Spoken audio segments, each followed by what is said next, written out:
What's up, Foam Fam? Welcome back to Not Enough Nerf. You guys chose the 509 to be the first one. Without further ado, let's get into it.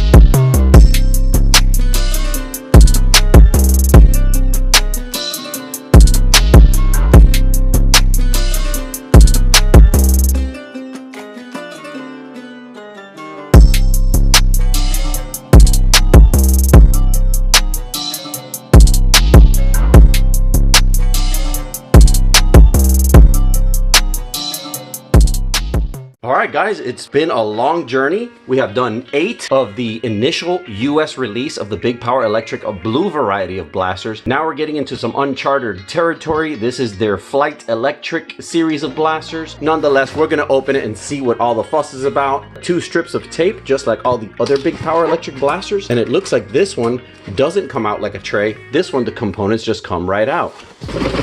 In the contents of the box, we have the actual blaster, which is one piece. We have an ACOG style scope, just like our beloved 505 model, albeit this is the white variety. We have the drum for this blaster. These targets, which seem to be identical to the blue series, so I'm not going to get too much into them. Basically, if you want an extensive overview of these targets, check out the 505 video, which was our debut pilot episode on these Big Power Electric blasters. A lot of good information on that.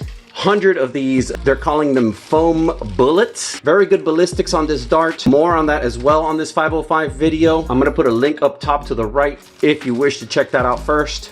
We have your radical red goggles, seem to be impact proof with a headband to adjust for all head sizes. You have your pamphlet that shows what kind of products we can expect as far as US distribution from this company. Batteries included seem to be the same battery that we get with the blue series, these Power Flash heavy duty batteries. Like I said before in previous videos, it's a great thing that they're doing this for their blaster. Without further ado guys, let's get this assembled and see what we got. Alright guys, if you watched my 505 video, installation of this drum is fairly simple. The only difference is you have an angled foregrip here instead of a pump style foregrip. You basically depress this button and it'll allow this coupler to slide back for you to then install your drum. Now in the back of this drum, there's a hexagon shaped key, which is going to fit into this recess here. Only can go in one way like so. And then all you have to do is literally push this back. Don't even have to press the button for the actual pushback, and your drum is now secure. Very pretty blaster right off the bat. Got the Big Power embossed logo right here on the battery door. Got a nice little Picatinny rail here with a faux Picatinny smaller rail here. Very cool sci-fi lines as the rest of the Big Power blaster line that we have come to appreciate. Flywheel housing here. Big Power logo in color here. And the nice black and white aesthetic. The grip seems to be of a different kind of ergonomic than the rest of their blasters, but nothing that's foreign. I have large hands and this feels okay. Your bottom fingers will fit right under the rev trigger without a problem, allowing your middle finger to be your rev trigger as usual. And then your index can actually pull the trigger. Your ACOG style scope, like I said, looks just like the blue one from the 505, 507, 508 and 536 blasters, only it's the white variety. Very nice looking. Does have a tensioner key right here that fits right into this slot right here. This scope will only install from the front, which is good because it actually stops back here. Haven't seen many of these blasters that do that. It actually has a stop where it cannot derail backwards off of here. If you want to have that tension stop, it sits right at the middle of the rail, giving it a nice symmetrical aesthetic. I really appreciate that. We don't have any stocks back here, but this is more of a run and gun HVZ style blaster. Let's go ahead and put some batteries in it, guys. Single Phillips screw on this battery door here. Pops right off. Pretty straightforward orientation of batteries. Battery door goes on just like so. Now remember, as I've said in previous videos, you can use power drivers to remove this screw, but I wouldn't use them to install it because you can de-thread the screw guide. Instead, I usually just use the bit and tension from my finger, which is good enough for this. Let's give it a quick test rev and see how she sounds. All right, very nice high pitch, top RPM growl that these have. Let's take it to the range and see what she can do, guys. Guys, we have loaded our big 509 with 10 Big Power Electric darts. We're gonna do a grouping test. We're gonna shoot 10 rounds at that top target right there, see how she groups, and then we're gonna throw in some waffles on there just for comparison. Let's get to it.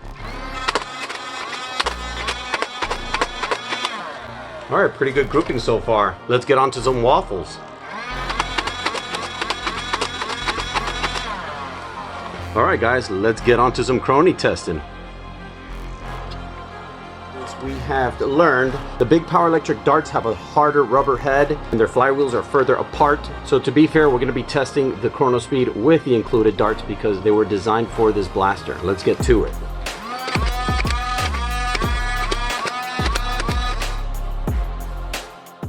The 509 is similar to the Blue Series 505, but with a slightly more compact design and enhanced ergonomics. I found the blaster comfortable and easy to wield. My only gripe would be the main drum bearing, which can be squeaky at times, but nothing a little gun oil can't fix. The blaster is not a bad pickup at $60 US, but I think it's better to pick up on a sale or with an Amazon coupon. Overall, I'm happy with this blaster and I think the color combination is incredibly attractive.